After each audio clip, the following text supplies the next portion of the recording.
in Montreal just a short time ago. Islamic groups and the RCMP have joined forces in an effort to fight recruitment of young people by militants. Today they released a handbook titled United Against Terrorism, a collaborative effort towards a secure, inclusive and just Canada. Amira El-Gawabi is the Human Rights Coordinator for the National Council of Canadian Muslims. Her organization is one of the groups involved in creating this handbook, and she joins us now from Ottawa. What do you hope to accomplish with this handbook now that it's been completed and will be made available? Yes, thank you, Diana, for having me on. This handbook is just one of the many tools that Canadian Muslim organizations are trying to provide communities on how to deal with this issue of radicalization.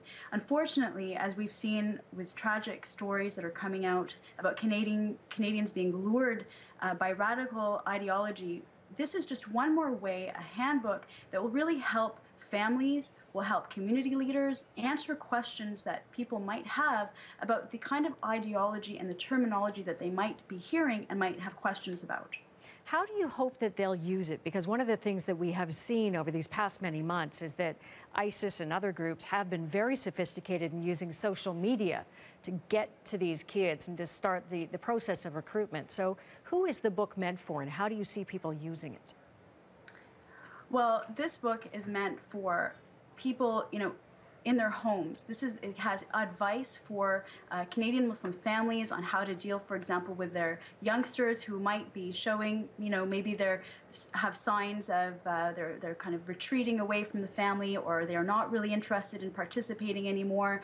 They might be spending too much time online, for example. So the handbook has advice for parents. It has advice for leaders as well on how to communicate with people. It has advice on how to talk to law enforcement agencies. There's a section there that talks about the role of the RCMP and other agencies in terms of addressing this issue. Basically, it has answers for anyone who's concerned about this issue.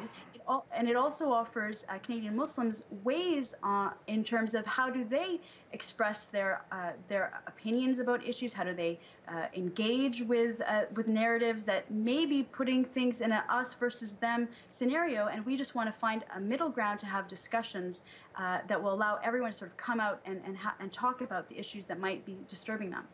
How important was it, in your view, to create this handbook, even as a means to say we're trying to do something as a wider community to stop this?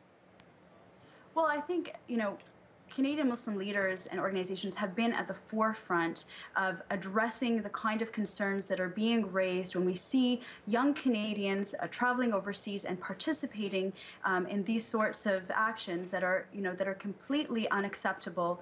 And we need to have a very loud voice in saying this is not justifiable. It has nothing to do with Islam. The information, the messages that you're finding online, none of that is actually rooted in the faith. In the handbook, we have Islamic scholars who explain, that this, fighting in these sorts of conflicts has nothing to do with our principles of Islam. And we need a handbook because it's just one more way that we can try to reach families, try to reach community leaders, give something in their hands that really go through debunking the kind of extremist ideology that unfortunately some people are finding sway. Your organization worked with other Muslim groups, but also the RCMP in putting this together. What role do you think the RCMP can play in trying to prevent this extremism from coming here and attracting young people? Well, the RCMP has a huge role, of course. I mean, they are, they're one of our most important security agencies, along with other law enforcement. So they are on the ground. They are working with community organizations. They're working with individuals, with leaders to try to see how can they address this issue.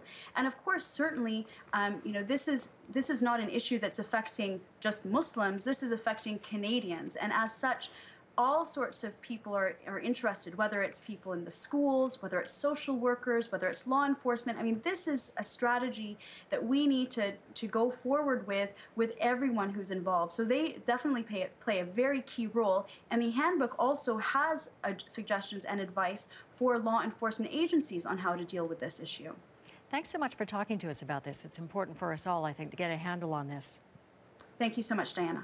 That was Amira El-Gawabi of the National Council of Canadian Muslims speaking to us from Ottawa.